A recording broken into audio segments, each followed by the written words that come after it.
comme thème comment faire respecter l'œuvre de la croix du Christ. Comment faire respecter l'œuvre de la croix du Christ. C'est un sous-thème qui est toujours dans notre grand thème de notre quinquennat, les années du progrès de l'Évangile.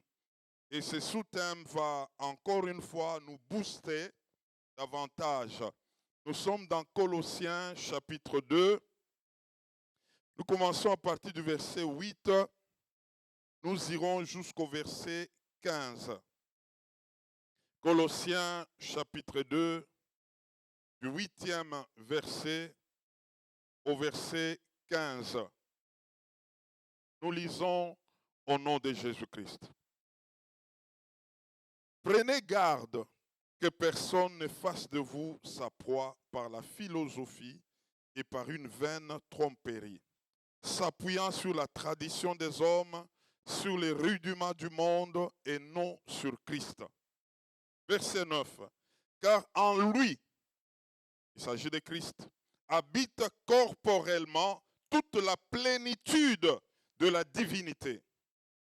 Vous avez tout pleinement en lui, qui est le chef de toute domination et de toute autorité. C'est en lui que vous avez été circoncis, d'une circoncision que la main n'a pas faite, mais de la circoncision de Christ, qui consiste dans le dépouillement du corps de la chair. Ayant été ensevelis avec lui par le baptême, vous êtes aussi ressuscités en lui. Et avec lui, c'est toujours lui, c'est toujours lui, c'est toujours lui. Et c'est Jésus-Christ. Par la foi en la puissance de Dieu, qu'il a ressuscité de mort. Vous qui étiez morts par vos offenses et par l'incirconcision de votre chair, il vous a rendu à la vie avec lui, en nous faisant grâce pour toutes nos offenses. 14. Il a effacé l'acte dont les ordonnances nous condamnaient et qui subsistait contre nous. Il l'a détruit en les clouant à la croix. Il a dépouillé les dominations et les autorités et les a livrées publiquement en spectacle, en triomphant d'elles par la croix. Ça vaut la peine d'acclamer cette parole. Alléluia, alléluia, alléluia, alléluia. Nous pouvons reprendre nos places. Merci beaucoup. Et j'aimerais qu'on ajoute deux autres passages qui se trouvent dans Romains. Et j'aimerais que tu soulignes ces deux passages si ce n'est pas souligné dans ta Bible. Romains chapitre 5, le verset 10. Écoutez cette parole très puissante. Romains 5, le verset 10. Car si lorsque nous étions ennemis, nous avons été réconciliés avec Dieu par la mort de son Fils, à plus forte raison, étant réconciliés, serons-nous sauvés par sa vie.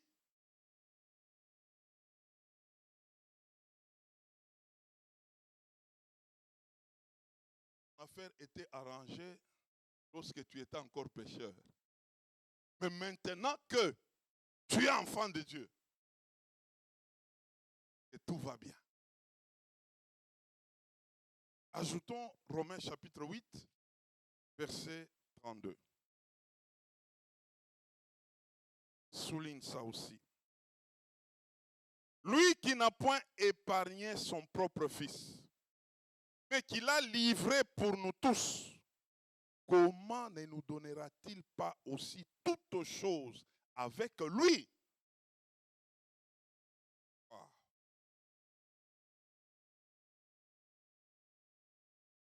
Nous retournons dans notre texte de base, dans Colossiens chapitre 2, du verset 8 au verset 15. Et ce texte va nous aider à comprendre réellement le bénéfice de l'œuvre de la croix du Christ. Et si nous les comprenons très bien, nous mènerons une vie spéciale sur cette terre. Et j'aimerais te dire ce matin, ce que l'ennemi craint, c'est que tu ne puisses pas comprendre l'œuvre et le bénéfice de la croix du Christ. C'est pourquoi il fait tout pour aveugler les enfants de Dieu à ne pas percer cette œuvre et tout ce bénéfice.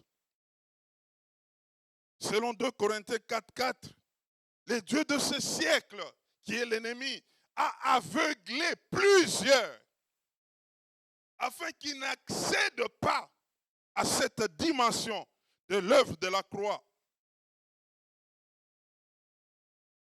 Et c'est pourquoi, dans ce texte de Colossiens 2, à partir du verset 8, Paul est en train de garder que personne ne te trompe pour que tu accèdes aux choses de Dieu avec ton intelligence. On entre dans les choses de Dieu par la révélation.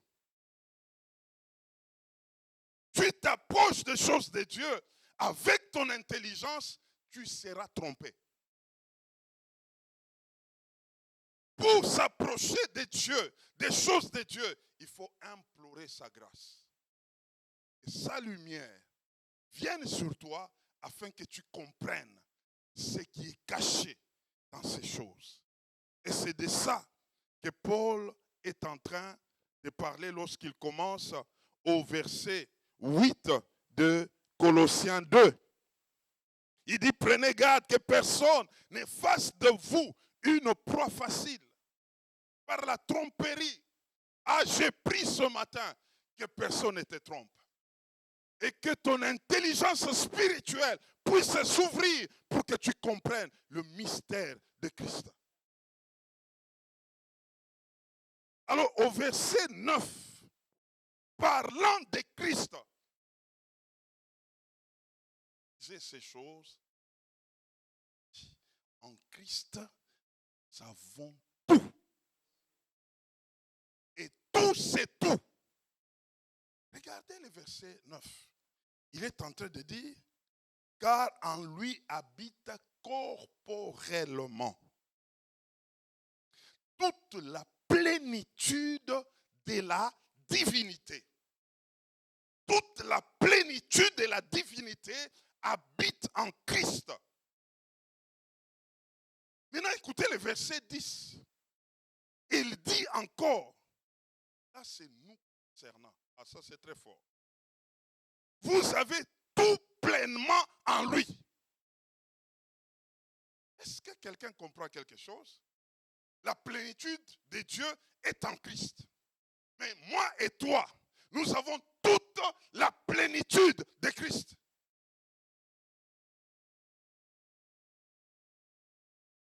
Ah, que le Seigneur nous a percé ces vérités. C'est tellement fort.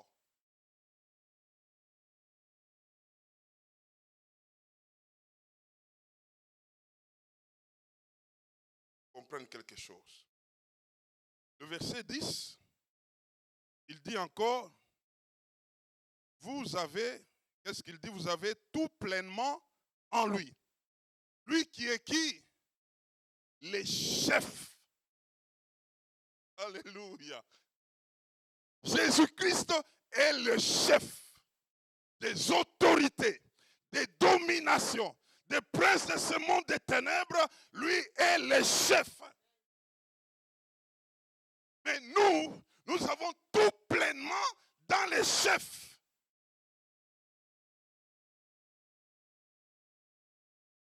Dans ce texte, mettez une virgule, on va retourner. Mais allons d'abord au commencement. Qu'est-ce qui s'est passé au commencement? Et nous allons retourner dans ce texte. on parle du commencement de la Genèse sur cette terre, on parle souvent de qui? De Adam. L'histoire a commencé avec Adam. Mais j'aimerais nous dire ce matin, souvent quand on parle d'Adam, on parle d'Adam par rapport à sa chute. Or, Adam a commencé, il avait 2 phases de vie.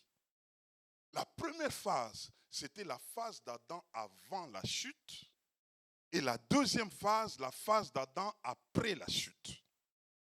Adam avant la chute, il avait 3 dimensions de relations. Premièrement, avant la chute, Adam avait une relation spirituelle correcte. En communion avec Dieu, il était parfait. Adam entendait clairement la voix de Dieu. Adam plaisait à Dieu par son esprit, selon qu'il était semblable à Dieu. Adam était parfait. Adam avait une intelligence spirituelle correcte. Adam avait la plénitude de la sagesse. Adam avait l'intelligence qui pouvait même l'amener à nommer chaque animal.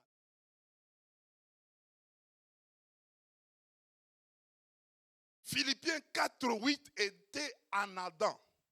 Tout ce qui était honorable, digne de ce nom, dans sa dimension de pensée, il avait des pensées justes. Il était parfait. Deuxième relation, dans sa relation avec Ève, lorsqu'elle est venue, c'était une relation correcte, dans une harmonie parfaite. Ils vivaient d'une manière digne de Dieu. Ils étaient tout beaux, sans aucune infirmité, sans aucune maladie. Leur corps était toujours en bonne santé. La mort n'était pas nommée au milieu d'eux.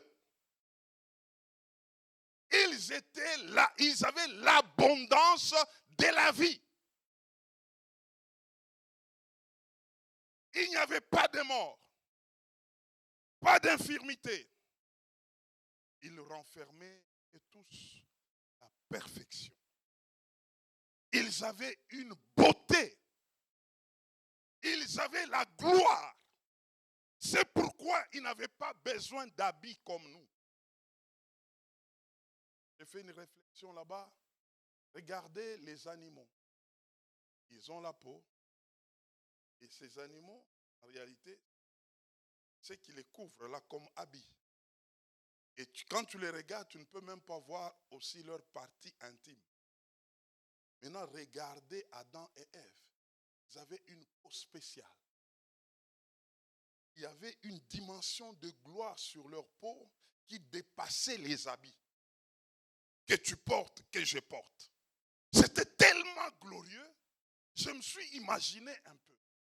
Ça pouvait être teinté de l'or, peut teinter des pierres précieuses, mais c'était toute une peau. En tout cas, c'était quand vous regardez un lion, et surtout un mâle, il a souvent des bien couronné quand tu le regardes, et il dégage la beauté. Ça, c'est un animal. Maintenant, entrer dans Adam, comment c'était? C'était une décoration glorieuse, et quand tu les regardais, et ce qu'il dégageait, c'était toute une gloire. C'est pourquoi les habits fabriqués par Yoshi, fabriqués par, je ne sais pas, Louis Vuitton, ne pouvaient pas s'égaler aux habits de gloire que Adam avait. Tout était correct. Troisième relation était là. Il avait besoin de rien. Un jardin préparé pour eux. Ils vivaient là. Et dans ces jardins, il y avait toutes les richesses. Dans ces jardins, la terre répondait à leurs besoins. Il y avait des richesses. Il y avait des eaux. C'était des sources d'eau vives. Il y avait des saphirs. Il y avait d'amatestes. C'était des pierres précieuses qui étaient là-dedans. Tout ce à quoi ils avaient besoin, ils les trouvaient. Ça, c'est avant la chute. Maintenant, quand tu as basculé, après la chute, là, toutes ces choses privées. J'aimerais qu'on comprenne une chose.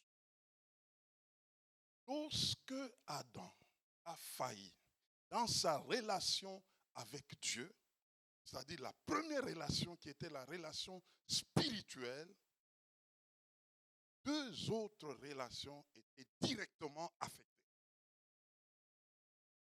Sa relation avec son semblable et sa relation avec la terre, qui était le jardin. N'est-ce pas? À cause de ce qu'il a failli dans sa relation avec Dieu, ça affectait les deux autres relations. Donc, c'est la première relation qui soutenait les deux. Est-ce qu'on comprend quelque chose? Ah, ça, c'est très important à comprendre. Donc, Adam avait perdu combien de relations? 3 relations. Relation avec Dieu, relation avec son semblable, et avec son semblable, quand ils se sont brouillés là, c'est là que l'infirmité est entrée, les maladies sont entrées, et même la mort est entrée. Et puis, troisièmement, la terre a fermé ses portes. Il était devenu dur. Pour puiser de la terre, il fallait transpirer beaucoup. Mais tout est parti de la première relation que Adam avait failli dans cette relation-là.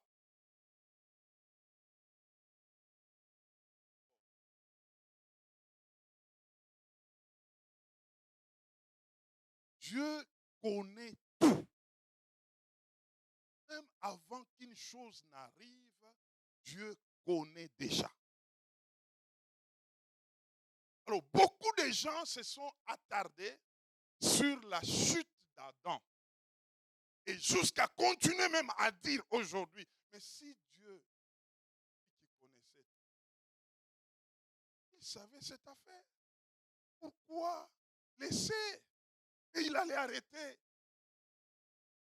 Pourquoi Dieu n'avait pas réagi? J'aimerais vous dire, comme je vous ai dit, Dieu connaît tout. Dieu connaît déjà. L'affaire d'Adam, dans sa chute, Dieu connaissait déjà. Et d'ailleurs, j'aimerais vous dire encore, Dieu ne réagit jamais à une situation, mais Dieu donne des solutions aux situations. Quelqu'un qui réagit, c'est comme s'il est surpris, il veut réagir. Dieu ne réagit pas. Dieu, quand il vient, c'est pour des solutions. Et j'aimerais te donner une bonne nouvelle ce matin. Avant que Adam ne chute, Dieu savait déjà et Dieu avait déjà donné une solution. Et la solution de Dieu, selon 1 Pierre chapitre 1, le verset 19 à 20, pendant que Dieu, dans son conseil céleste, il avait prévu que Adam descendrait. Mais Dieu a vu qu'il tomberait. Alors, dans ce même conseil, ils se sont réunis, parlant de la solution avant que la chose n'arrive. C'est pourquoi, parlant de Christ, on l'appelle l'agneau immolé avant la fondation du monde.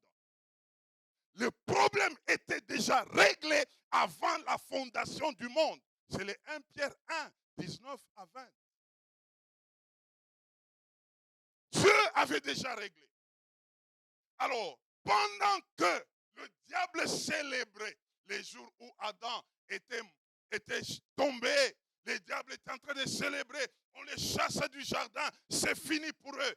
Dieu était tranquille.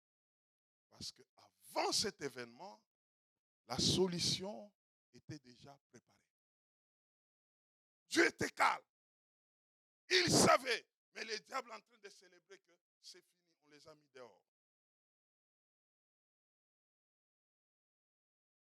Adam s'est retrouvé, il a perdu la position par rapport à Dieu, n'est-ce pas? Il a perdu la position par rapport à lui-même et à son semblable. Et cela a généré même la mort. Et c'est là qu'ils sont devenus limités. Et ils ne pouvaient pas vivre éternellement. Ça les a affectés. Et donc, c'est comme ça que, après Adam, ce n'était que la détérioration. C'est là que le deuxième Adam,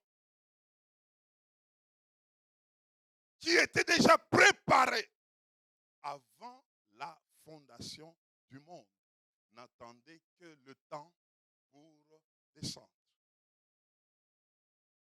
Et je prends le détail, et Dieu respecte ses lois. Ça, c'est encore une autre chose. Et dans les lois de Dieu, un esprit, pour atteindre le monde physique, doit porter un corps physique. Dans les conseils de Dieu, l'Esprit, Christ était là, mais pour descendre sur la terre, il devait porter un corps. Les conseils de Dieu avaient aussi siégé pour dire, le corps qui acquérait l'Esprit qui est Christ serait Marie. Avant même qu'elle ne soit née, Christ est venu. Alors quand il est venu, il devrait répondre à 3 problèmes que le premier Adam avait failli. Premier, je suis avec vous. Deuxième, avec son semblable. Troisième, avec la terre. Ok, Jésus est venu. Et quel était le vrai problème d'Adam? Le premier, dans sa chute, j'aimerais ça que vous puissiez bien comprendre. Avant la chute d'Adam, Adam avait la loi de Dieu dans son esprit. Après la chute, la loi a quitté l'esprit pour commencer à fonctionner dans l'âme.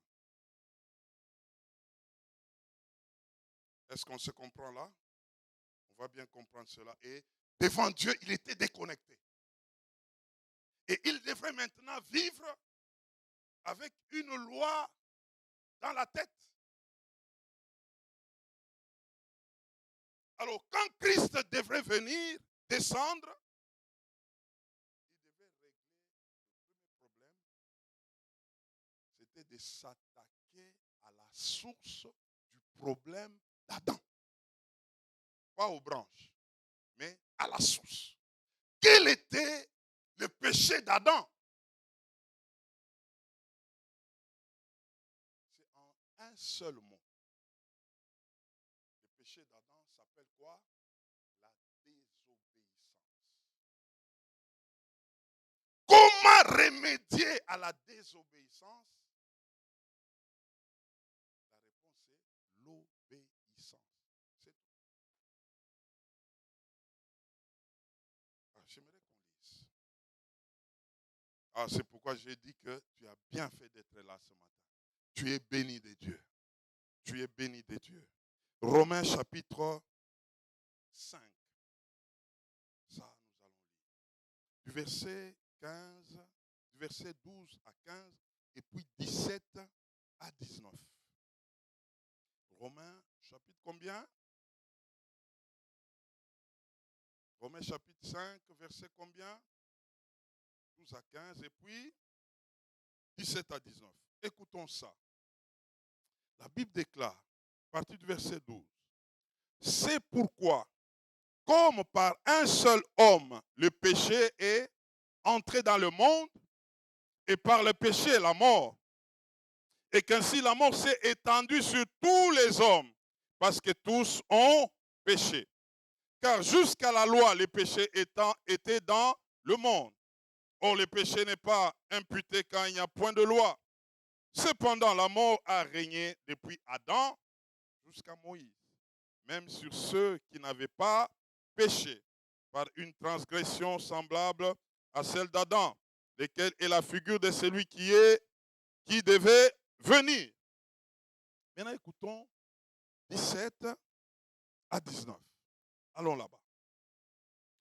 Si par l'offense d'un seul, la mort a régné par lui seul, et à plus forte raison, ceux qui reçoivent l'abondance de la grâce et du don de la justice régneront-ils dans la vie par Jésus-Christ lui seul. Ainsi donc, comme par une seule offense, la condamnation a atteint tous les hommes, de même, par un seul acte de justice, la justification qui donne la vie s'étend à tous les hommes. Verset 19. Car comme par la désobéissance d'un seul homme, beaucoup ont été rendus pécheurs, de même par l'obéissance d'un seul, beaucoup seront rendus comment? Justes. Jésus est venu, premièrement, pour répondre à Dieu par rapport à l'obéissance. Car pour Adam, il avait désobéi.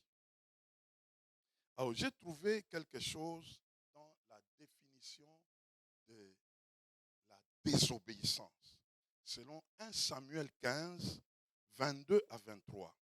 J'aimerais que tu soulignes ceci.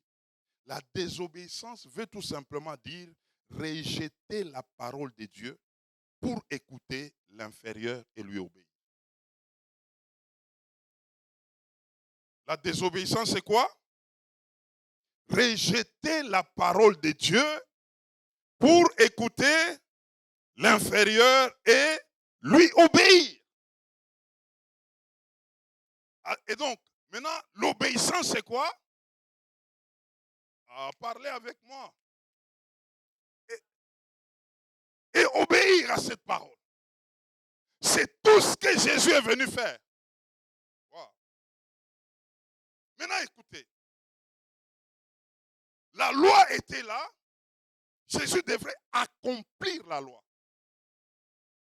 Fais ça, ne fais pas, fais, ne fais pas, fais, ne fais pas, fais, ne fais pas. C'est ce que Adam, le premier, a failli. Mais le deuxième est venu, il a fait, il n'a pas fait. Il a fait, il n'a pas fait. Il a fait. C'est pourquoi la Bible dit, il n'est pas venu pour abolir la loi, mais pour accomplir la loi. Il est le seul qui avait accompli la loi. Je dirais, il est le seul qui avait absorbé la loi. Il a répondu à la loi coup sur coup. Là où il ne faut pas mal penser, il ne pensait pas mal. Là où il ne fallait pas injurier, il n'injuriait pas. Là où il fallait donner les sacrifices, là où il a accompli toute la loi. Et dans toute l'histoire de la Bible, un seul seulement a eu à accomplir la loi. C'est qui? C'est Jésus-Christ. Ah, quelqu'un m'entend? C'est qu'il avait résolu cette affaire par un seul mot qui s'appelle l'obéissance.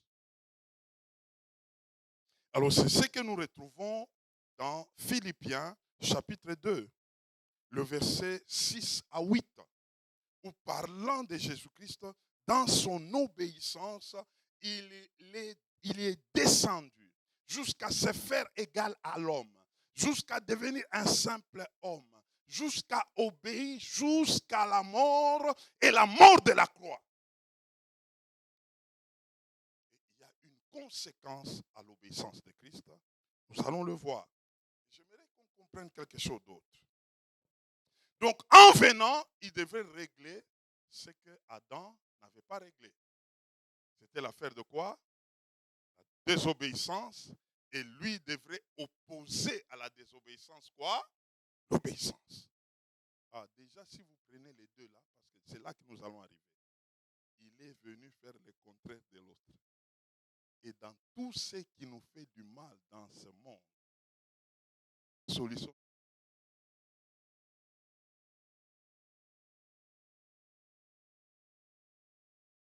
Qu'est-ce qui s'est passé par la suite?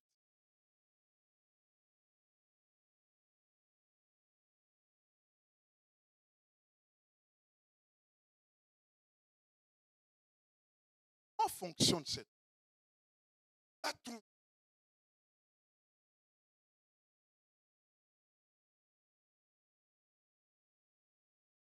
On va dire dans la tête. Parce que il fallait l'intelligence humaine pour accomplir cette loi. C'est pourquoi personne ne pouvait le faire. Alors lui, il entre avec, pour inaugurer une nouvelle. C'est la loi. Cœur et va vers l'âme. Cette loi commence par l'esprit et va vers l'âme. Adam, avant la chute, cette loi, il traitait avec Dieu par son esprit. Quand il a péché, l'esprit s'est retiré. Il s'est retrouvé avec l'âme et la loi. Toute la suite, la loi dans l'âme, ça ne marchait pas. Alors Jésus, en venant, il a ramené les choses à l'ordre. D'abord, accomplissant ce que Adam avait failli, n'est-ce pas, pour ramener maintenant ce qui était au premier Adam avant la chute.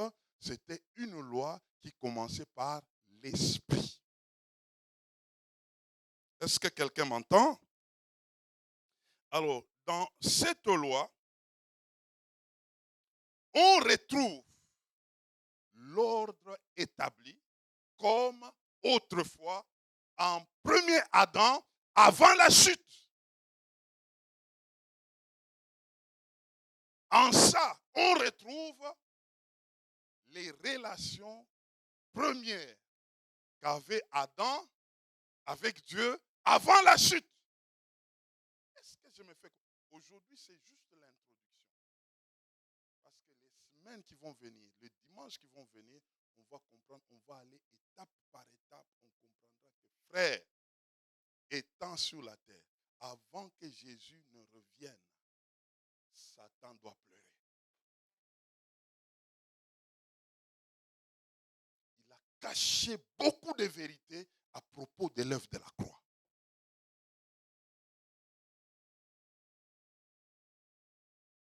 Alors comprenons quelque chose. Jésus a observé ce que Adam était incapable d'observer. Dans ce que Adam n'avait pas observé, il y avait des conséquences. Premièrement, sa relation avec Dieu était tombée, n'est-ce pas?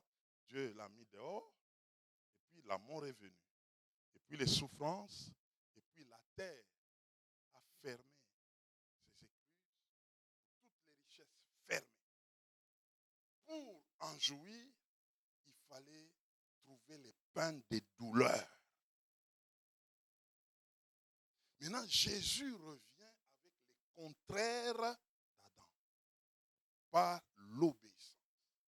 Et c'est dans l'obéissance qu'il a récupéré les trois relations.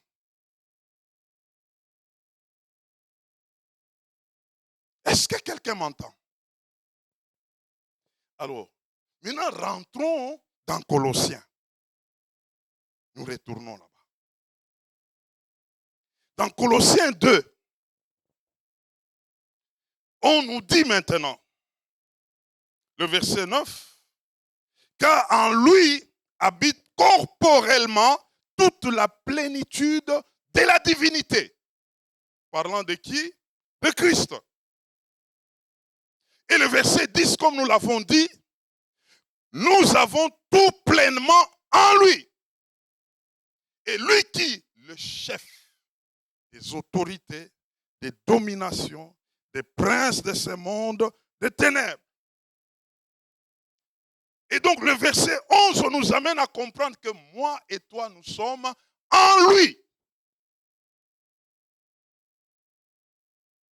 Et comme en lui, il y a toute la plénitude de Dieu, moi et toi, nous avons la plénitude de Dieu.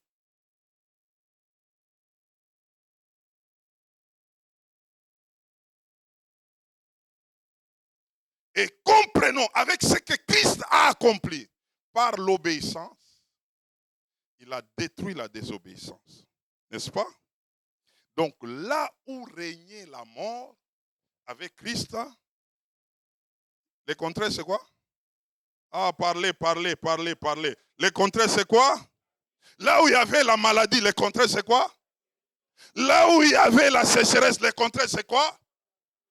Christ a amené le contraire de ce que Adam avait apporté par sa chute.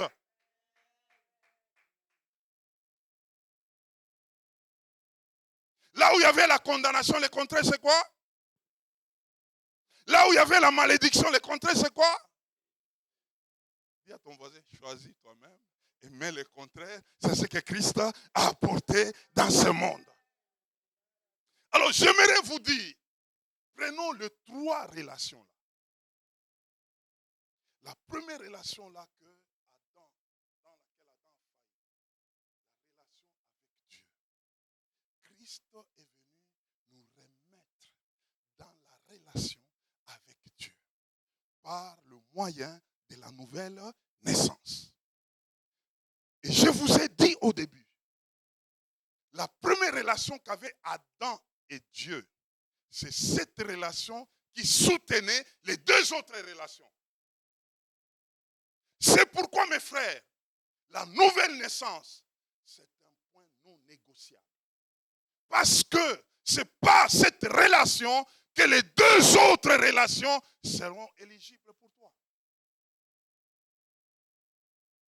Or, aujourd'hui, beaucoup de gens abordent la notion de la nouvelle naissance avec beaucoup de légèreté. J'ai déjà reçu Christ et depuis que j'étais un enfant. On ne reçoit pas Christ quand on était enfant. Donc j'ai Christ parce que je suis né dans une famille chrétienne. On n'a pas Christ parce qu'on est né dans une famille chrétienne. Christ, on doit les rencontrer. C'est une rencontre. Et Christ, c'est une découverte. Christ, c'est une lumière. Et quand on voit cette lumière, tu deviens lumière. C'est un point non négociable. J'aimerais dire ce matin, on rate ce point, on a tout raté. Alors, quand on y entre correctement, la deuxième relation, c'est que déjà, nous accédons dans une dimension de surnaturel, dans le sens que maladie zéro, c'est la vie éternelle. La mort n'a pas de pouvoir sur nous. Les démons n'ont pas de pouvoir sur nous. Parce que nous traitons avec un chef. Et on l'a présenté, les chefs de domination, les chefs des autorités, les chefs des princes de ce monde. C'est en ces chefs-là, c'est la vie de ces chefs-là qui entre en toi.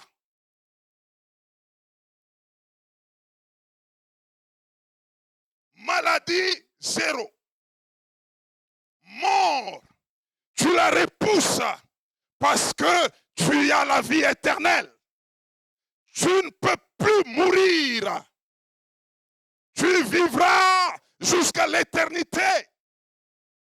Tant que tu es sur la terre, lorsqu'il y a une tentative de maladie, selon que toi, tu as un plan préparé par Dieu, tu vas dire à la maladie, tu ne peux pas atteindre mon physique. Tu ne peux pas m'atteindre parce que j'ai tout un plan pour lequel je suis porteur. Je ne peux pas mourir parce que mon temps n'est pas encore là. Et un enfant de Dieu ne meurt jamais. Un enfant de Dieu change d'habitation. Il était dans ce monde pour une mission bien précise. Après la mission, c'est là qu'il partira. C'est pourquoi les hommes d'autrefois, Quand ils étaient en mission, la mort venait, ils arrêtaient la mort. Et quand il fallait partir, ils pouvaient dire, j'ai accompli ma mission. J'ai réalisé ma course. Maintenant, je me vois de l'autre côté. Je quitte cette tente pour aller de l'autre côté. Il ne parlait plus de la mort. À d'autres, il disait, après toutes ces choses, il s'endormit. Il s'endormit. Il ne citait jamais les noms de la mort parce qu'il y a quelqu'un qui avait déjà vaincu la mort. Et la vie de cet homme est en toi maintenant.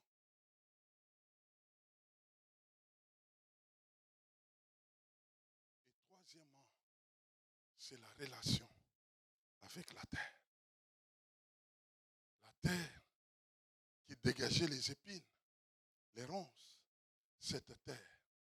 Parce qu'il y a la première relation qui est rétablie, la deuxième rétablie, la terre devrait maintenant nous donner ses fruits. Les richesses devraient maintenant nous obéir. Les fruits de la terre devraient maintenant nous obéir. Parce que la première relation était établie, la deuxième également, et la troisième, la terre doit nous servir. Ah, je t'annonce, tu es venu sur cette terre du Canada, que cette terre t'entende, elle doit te servir, elle doit te servir, elle doit te servir, parce que la première relation a été rétablie, et la troisième, cette terre doit te servir, doit te servir, doit te servir. Et comprends, mon frère, qu'aujourd'hui, par Christ, les trois relations sont rétablies.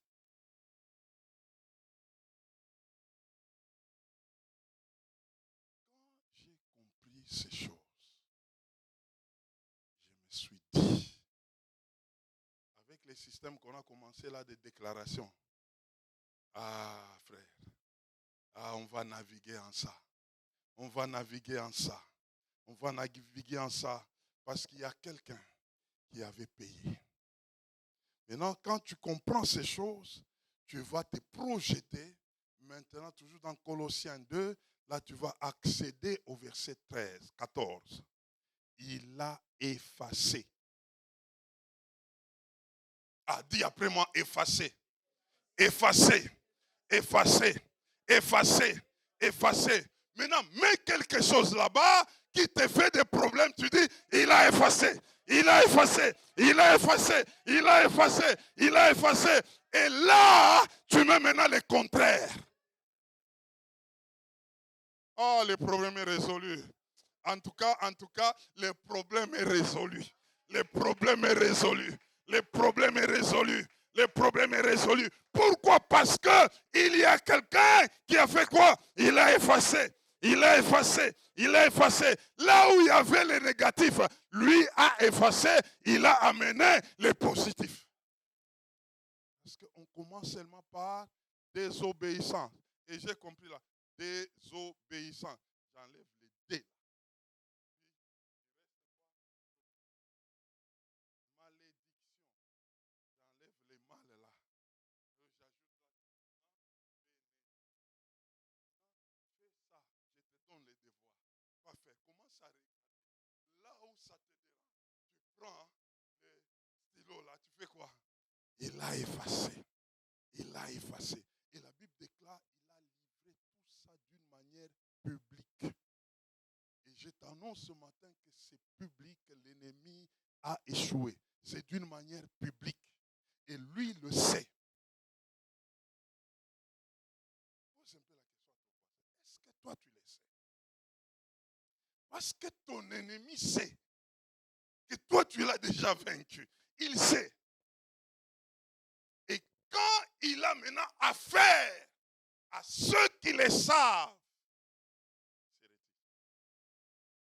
donc le vrai problème, il enferme les gens dans l'ignorance. Dès que tu le sais, il se retire. Et je vois maintenant qu'il aura des problèmes. Aïe, aïe, aïe, aïe, aïe. Parce que ce sont des choses vraies. Frère, c'est vrai. Ce n'est pas des histoires.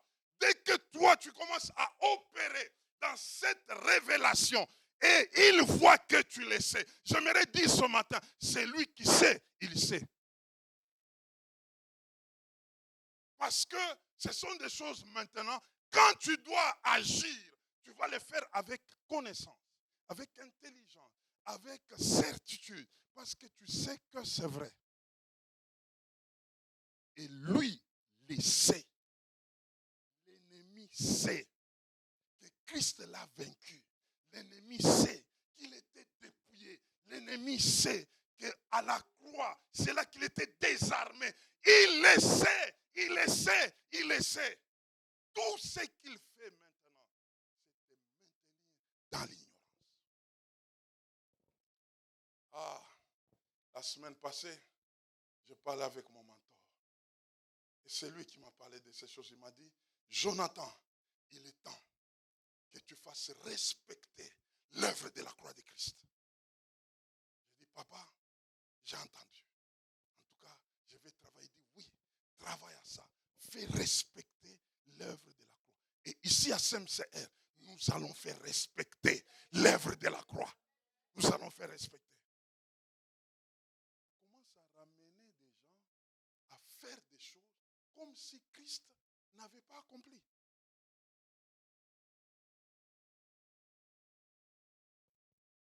Oh non, bon, tu as déjà cru à Jésus, oui, mais il y a quelque chose que tu dois faire. Mais qu'est-ce que Christ a fait?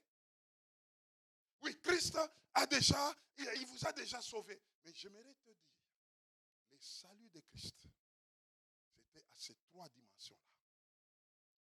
Nous ramener dans la relation avec Dieu, nous amener dans notre relation avec toi-même, avec le prochain, maladie zéro, sans rien, vie éternelle, bon point, la beauté de la gloire de Dieu, tout Christ a rétabli. Et troisièmement, il a rétabli l'affaire de la terre. Avant de quitter cette terre, elle doit te servir. Elle doit te servir. Les richesses de cette terre doivent te servir. Parce que c'est comme ça que le premier Adam vivait avant la chute. Le deuxième est venu pour réhabiliter toutes ces choses. Et l'autre était tombé à cause du diable. Et le deuxième est venu, il a vaincu le même diable. C'est ça la réhabilitation, non? Alors, nous irons avec vous, cas par cas. C'est là que dans chaque domaine, là, nous allons faire respecter l'œuvre de la croix. Parce que ce que tu vis, si c'est contraire à ce que Christ a fait, tu trouveras le contraire, tu seras réhabilité.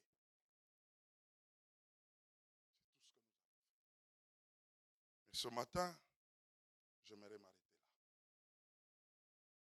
Et je ne veux pas m'arrêter comme ça. Je veux qu'on efface des choses.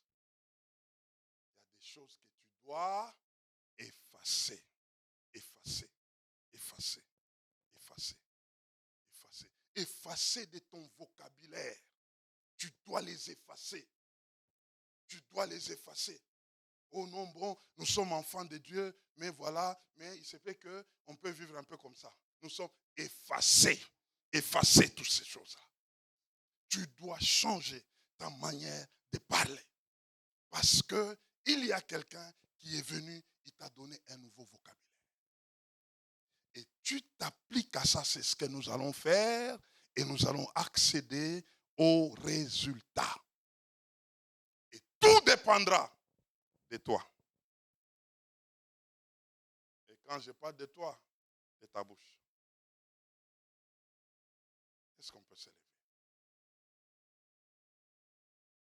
Ah, je veux qu'on efface ce matin. Il y a des choses que tu dois effacer. Que tu dois effacer. Oh, ma maladie là. Ta maladie, pendant qu'il y a quelqu'un qui a déjà effacé cela. Efface cela. Efface cela. Ici au Canada, la tête chauffe. Ça chauffe parce que je suis au Canada ici. Il y a des factures. Effacez, effacez, effacez, effacez, effacez. Tout le monde vit avec les dettes. Toi, tu ne seras pas emprunteur, mais tu seras prêteur. Aïe, aïe, aïe, aïe, aïe, aïe, aïe, aïe, aïe, aïe, aïe. Il faut effacer les ans. Les ans, l'emprunteur là. Tu effaces les premiers ans. Tu deviens prêteur. Prêteur. Il y a des choses à effacer. Ah, je veux dire à quelqu'un, oh, dans notre famille, il y a toujours des célibats. Efface, efface, efface. Parce qu'il y a quelqu'un qui est venu faire le contraire. Qui est venu faire le contraire. Ah, tu vas bien prier, élève ta voix. Ah, que ta voix se fasse entendre ce matin. Oh, que ta voix se fasse entendre. Efface, efface, efface, efface. Roba shike reba yakaraba. Rokoroba shike kereba. Yandaraba shike reba kantaraba. Rokoroba shikereba shendereba. Ah, je vois l'ennemi. L'ennemi est en danger ce matin. Je le vois en débandade parce que tu as accédé à ces vérités. À ces vérités. Il y a quelque chose qui se passe en toi. Il y a quelque chose qui se passe en toi. Oh, c'est aujourd'hui. C'est aujourd'hui. C'est aujourd'hui. C'est aujourd'hui. C'est aujourd'hui. C'est aujourd'hui. Efface, efface, efface. Là où il y avait des condamnations, efface, efface, efface. Là où il y avait les sorts des familles, efface, efface. Là où il y avait la malédiction générationnelle, efface, efface, efface, efface. Efface, efface, efface, efface. Yakaraba shikereba, rokoroba shikekereba, yabababa shikekereba, rondoroba shikekereba, yakakaraba shikekereba, rondoroba shikekereba, yakaraba shikekereba. Rondoroba shike kereba, yakaraba shike kereba, rondoroba shike kereba, yakakaraba shike kereba, rokoroba shendereba, yabababa shike kereba, rondoroba shike kereba. Au nom de Jésus-Christ, écoutez-moi mon frère, écoutez-moi ma soeur. Nous voulons faire quelque chose. C'est la première relation dans laquelle Adam avait failli, que cela a mené à une errance dans tous les deux autres. Ce matin, j'aimerais que tu déclares après moi. On va proclamer Romains 10:9. Tu vas déclarer, Seigneur Jésus, ce matin, je déclare que tu es mort, ressuscité, je suis sauvé. Je crois dans ton œuvre de la mort et de la résurrection, je suis sauvé. À dater de ce jour, je suis enfant de Dieu. Je déclare que les choses anciennes sont passées. Voici toutes choses sont devenues nouvelles. Je suis en toi. Je suis en toi. Je suis en toi. J'ai la vie de Dieu dans toute sa plénitude. Ta vie à moi est dans sa plénitude. Et dans sa plénitude. En vertu de cela, je déclare que je suis en bonne santé. Je ne suis plus malade. Il n'y a plus de maladie. Il n'y a plus d'infirmité. Je déclare que j'ai la vie éternelle. Que j'ai la vie éternelle. La mort est vaincue. Les infirmités sont vaincues. Les maladies sont vaincues. Quel que soit leur nom, ce matin, j'efface, j'efface, j'efface, j'efface, j'efface, j'efface. Commence à déclarer. Déclare la vie en abondance. Là, il s'agit de toi. Là, il s'agit de toi. Déclare sur ta santé. Déclare sur ta longévité. Déclare Roba Shikereba. Yakaraba shikereba. Rondoroba shikekereba. Une vie en abondance, en santé, en longévité. Une vie en abondance, en santé. Une vie exempte de maladies. Exempte de maladies émotionnelles, des maladies incurables par les hommes. Ah, tout a été accompli, car toi tu as effacé, et je suis en toi. Rien ne peut me toucher, rien ne peut me saisir, rien ne peut me toucher, rien ne peut me saisir. Au nom de Jésus-Christ. Écoute-moi, écoute-moi. Maintenant, nous voulons parler à la terre. Nous voulons parler à ce pays, le Canada. Et quand tu parles de la terre et tout ce que la terre renferme des systèmes. Il y a tout un État qui est l'État de ce Canada. Tu vas parler à ça. Tu as un problème lié à la terre. Problème de résidence, problème d'emploi, problème de comptes bancaires. Tout ça, c'est inclus dans la terre. Tu vas parler, tu vas dire, Jésus-Christ m'a déjà réhabilité. Alors je m'adresse à cette terre, c'est comme Adam avant la chute. La terre obéissait. C'est lui qui donnait des ordres à la terre. C'est lui qui gérait la terre. Et ce matin, Jésus-Christ, on l'a présenté comme le chef. Il est le chef de cette terre. Les dominations, les autorités sont sous lui. Et toi, en toi, il y a la plénitude de Jésus-Christ. Parle à la terre maintenant. Parle au système. Déclare. Et que cela t'obéisse ce matin.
Écoute-moi, écoute-moi, écoute-moi.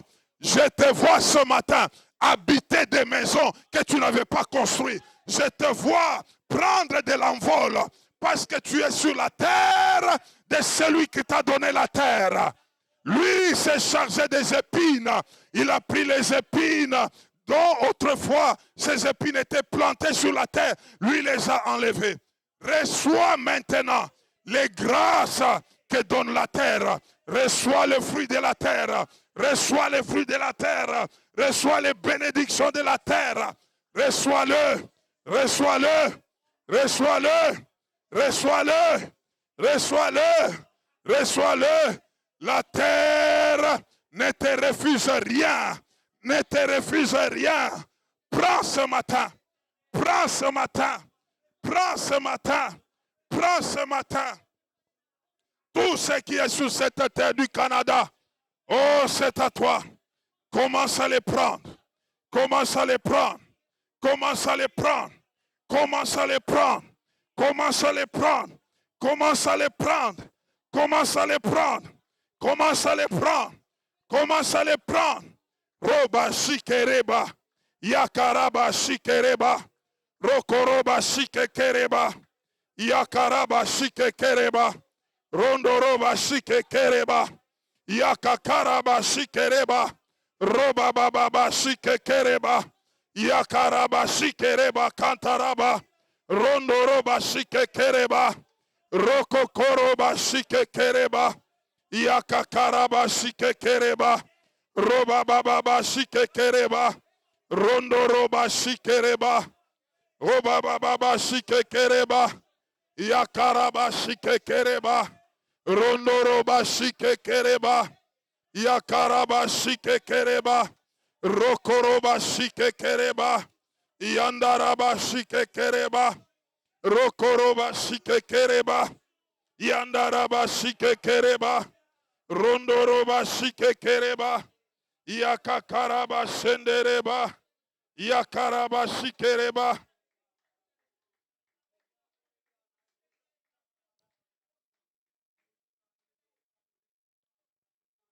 Romains 5:10, nous avions lu. Lorsque tu ne les connaissais pas encore, il t'avait déjà réconcilié avec le Père par sa mort. Mais maintenant que tu vis en lui, tu es sauvé de tout mot. Tu es sauvé de toute maladie. Tu es sauvé de toute pauvreté. Tu es sauvé de toute limitation. Tu es sauvé de tout manque. Parce qu'il s'est chargé de toi avant que tu ne les connaisses. Et donc maintenant que tu les connais, réalise un peu. Il t'a servi lorsque tu ne les connaissais pas. Mais maintenant que tu les connais, j'aimerais que tu élèves ta main, que tu rendes grâce, que tu le remercies comme quelqu'un qui est exaucé. Rends-lui grâce. Et j'aimerais que tu voies ton exaucement. Que tu visualises ton exaucement. C'est ce que nous allons voir les vendredis ici. Une dimension de prière avec précision, avec visualisation. Ah, ça va chauffer. Ça va chauffer. Élève ta voix. Rends grâce à Dieu et tu vois ton exaucement. Entre dans ton exaucement. Vois ton exaucement et rends grâce à Dieu. Et rends grâce à Dieu. Commence à les proclamer. Commence à les proclamer. Projette-toi dans l'exaucement. Projette-toi dans les évidences.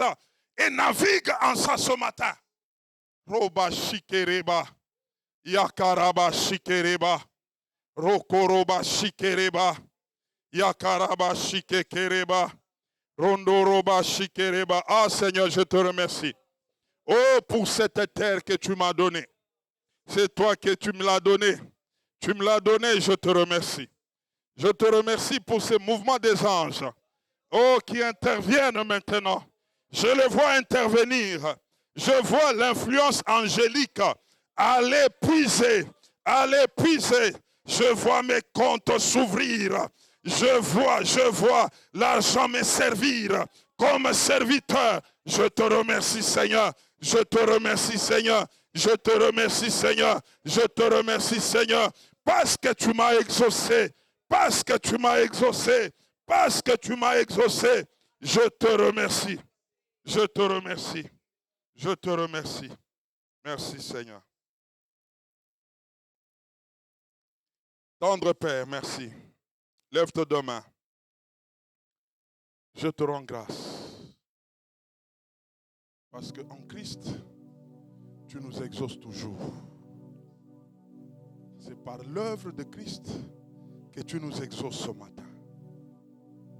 C'est par ce qu'il a accompli, lui, que tu nous exauces ce matin. Lui dont la plénitude de la divinité l'habite, et nous sommes habités par la plénitude de Christ. Et donc c'est en toi, Christ, que nous sommes exaucés. Et nous te disons merci pour cela. En t'acclamant, en te célébrant, en te proclamant, en te proclamant, en te proclamant. Alléluia, gloire.